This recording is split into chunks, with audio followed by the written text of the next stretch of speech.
कांग्रेस विधायक हरीश धामी के मुख्यमंत्री पुष्कर सिंह धामी के लिए सीट छोड़ने की पेशकश पर मुख्यमंत्री ने अब प्रतिक्रिया दी है।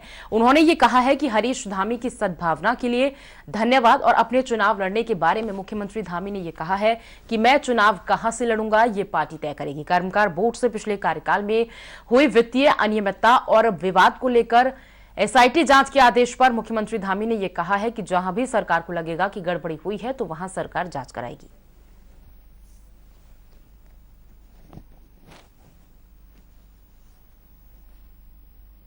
और श्रीनिवास हमारे साथ लगातार जुड़े हुए हैं। श्रीनिवास, हरीश धामी जो कि तैयार हैं अपनी सीट देने के लिए पुष्कर सिंह धामी के लिए, लेकिन अब पुष्कर सिंह धामी ने साफ तौर से धन्यवाद तो कहा ही है, लेकिन उन्होंने कहा है कि पार्टी तय करेगी कि किस सीट से वो चुनाव लड़ेंगे।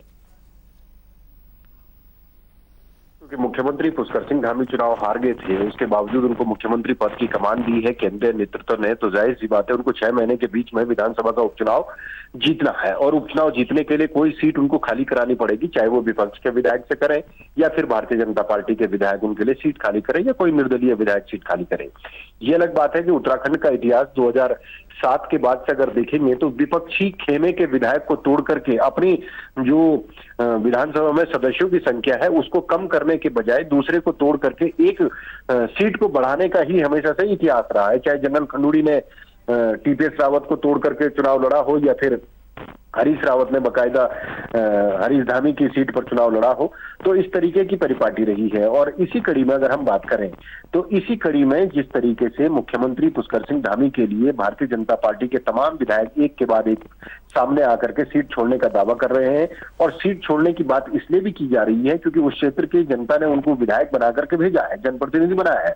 उस क्षेत्र में अगर वो मुख्यमंत्री के लिए सीट छोड़ते हैं तो जाहिर सी बात है उस क्षेत्र का विधायक मुख्यमंत्री पुष्कर सिंह धामी होंगे, और उस क्षेत्र का यानी जनता का जो विकास एक विधायक के तौर पर वर्तमान जनप्रतिनिधि नहीं करा पाता या नहीं कर पा रहा है, तो ऐसे में मुख्यमंत्री अगर उनका विधायक होगा तो जाहिर सी बात है विकास की तमाम योजनाएं, तमाम व्यवस्थाएं वहां पर अच्छी हो सकती हैं। इसलिए तमाम जनता की भावनाओं का सम्मान करते हुए एक के बाद एक विधायक सीट छोड़ने का दावा कर रहे हैं। अब कांग्रेस के विधायक हरीश धामी ने भी ये बात कह दी है कि क्षेत्र के विकास के लिए वो मुख्यमंत्री के लिए सीट छोड़ने को तैयार है। इससे पहले भी वो हरीश रावत को बतौर मुख्यमंत्री सीट छोड़ने को तैयार थे।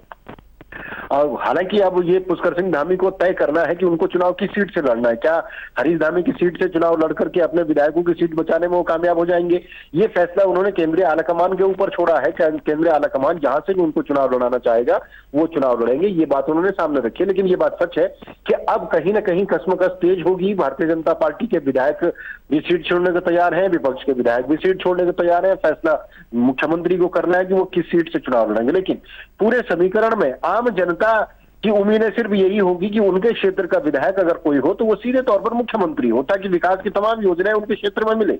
बिल्कुल। और देखिए, कांग्रेस विधायक हरीश धामी ने जिस तरह से प्रस्ताव दिया है, ये पेशकश रखी है कि आप हमारी सीट से लड़ सकते हैं, इस तरह का प्रस्ताव उन्होंने सीएम धामी के सामने रखा है। हालांकि उन्होंने धन्यवाद बोला है और उन्होंने आलाकमान पर छोड़ दिया है, सरकार पर छोड़ दिया है, पार्टी पर कि किस तरह से चुनाव होंगे। लेकिन हरीश धामी के जो तेवर बदले बदले लग रहे हैं, क्या वो अब कांग्रेस को छोड़कर बीजेपी में आ सकते हैं? क्योंकि अगर वो सीट छोड़ने के लिए राजी हो गए तो कहीं ना कहीं उन्होंने मूड अपना बना लिया है।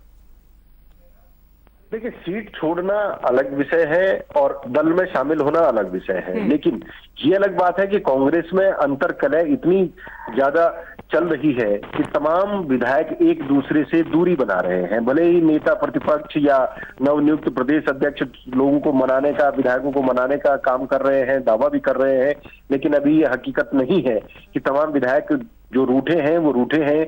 उनको मनाने का काम जरूर किया जा रहा है, हरीश रावत भी कोशिश कर रहे हैं, लेकिन कहीं ना कहीं कांग्रेस कमजोर होती जा रही है। और इस बात को विधायक भी समझते हैं, राजनेता भी समझते हैं।